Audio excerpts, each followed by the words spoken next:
Welcome back now. Let's get to a few talk of the table topics, and we begin with the man who gives us so much, and that's Mayor Bloomberg. Listen, you know he cracked down on the sugary drinks, smoking, he's got his own helipad, it seems, whatever, but now in his targets are bad drivers. I thought he got rid of all drivers in New York, but anyway, his newest initiative, answer to urban ill, public shaming. Now, it might sound like a throwback, but His Honor wants to publicly shame people who speed by publicly posting their names and pictures. Getting a lot of trouble for this one. His suggestion, it came in response to Albany's failure to pass legislation that would allow New York City to put up to 40 new speed cameras. Now, whether or not you have cameras, the mayor said, quote, "We put up their names and pictures someplace. Maybe we could shame them. We just can't get Albany to give us the authority to just do whatever makes sense for us." Okay. As a person who's been accused of having a lead foot in my past here, the idea of having, you know, my name up there on a traffic stop, you know, on a pole in the city or on the side of a building because I'm speeding? Speeding? Really? Playoffs? No, but seriously, Dominic, speeding, what's the guy trying to do? But why do I have to go first? See, because my position is you're going to lose whatever hair that we both have when I tell you my position on this. My God, you lashing out on me. I'm fighting the fight, and you're dragging me into your private house. The man is keeping us down. I support him. I support the idea 100%. Why? And the reason why I support it, first of all... Was jaywalking next? Okay, but let me just tell you why. This isn't a DWI, this is speeding. But let me just tell you why in 20 seconds. I grew up in New York City. One of my biggest complaints, do you go down there often and see how some of the drivers drive? It's like the Wild West of the road. Okay. Somebody's got to do something. So why don't they enforce the laws already on the books instead of coming up with this new proposal? Great point. Great point. I can't get around that one. I can't get around that one. This is a terrible idea. First of all, within 3 months, there won't be a cabbie left in New York who still has their driver's license. And some say that might be a good thing. Second, yeah, but not on a rainy day. Second of all, you really think Lloyd Blankfein or one of these power brokers on Wall Street is going to get his face up there shamed if he winds up speeding? Come on. You know there's going to be a certain group of people who get excused from listen, the if whole it was thing. DWI's, I wouldn't have a problem with this. But it's speeding. And the other thing is, what if the old I'm taking my wife to the hospital because she's having a baby, the camera catches me and we find out later, I'm still going to have to be publicly shamed for that? Well, we agree on this one other than Dominic, so Dominic's wrong. All right, next up, this video of 4 middle school boys. If you see this thing, you want to strangle these kids, but you feel for this woman. 68-year-old New York bus monitor. This poor woman sitting there, and look what these little twerps did.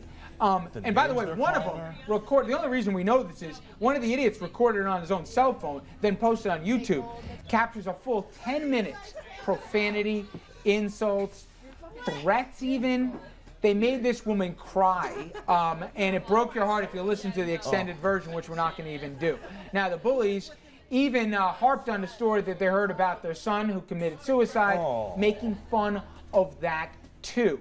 The 7th grader who shot the video now says they're taunting just an attempt to attract attention online, but he said they had no idea it would go this far. Now they're facing a lot of trouble here, some even calling for their arrest. The teens have issued written apologies. Meanwhile, the bus monitor says she will not press charges, and a shocked online community has responded by raising more than $450,000 and for a vacation for the bus monitor. She can basically go around the world and then some for that money. But I got to tell you guys, when you watch the video, you've all seen this clip here? Yes.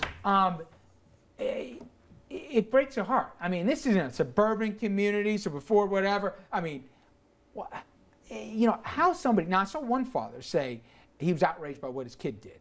Now, I haven't heard other parents defend little Junior or whatever for what they did, but you know, it just made me think, if there wasn't a camera, we'd never know about this stuff. What's wrong with these kids? What's wrong with the parents? Yeah. I'm sorry. I watched the video. Blame the kids, but the way that they taunted that woman, something is wrong in the household of those children. I'm sorry. We can dance and be politically correct. Something's wrong in those households. And by the way, they're 7th graders. It's not like these kids are 17 or something. So, Jessica, I'm going to make you the school superintendent, okay? And you know what these kids said, awful stuff here.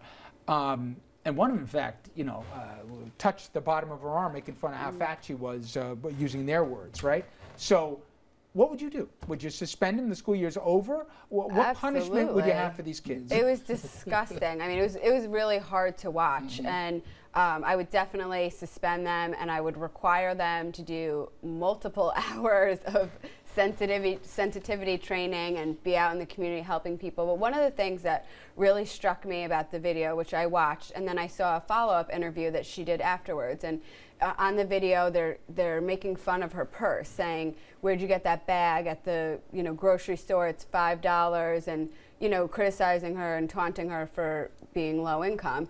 And when she was being interviewed, the bag that they were making fun of her for had all these phrases on there about having a great outlook in life and smiling and laughing and helping other people. And she said, "I try to live by the words on these bags." So I think that's the message that should be sent to those kids. They need to figure out how to live And a like nice that. note, let's face it, there's about $500,000 that people out there in the general public decided that even though they had nothing to do with it, that they wanted to try and at least give this woman a little bit of some of her decency back and give her a well-deserved vacation.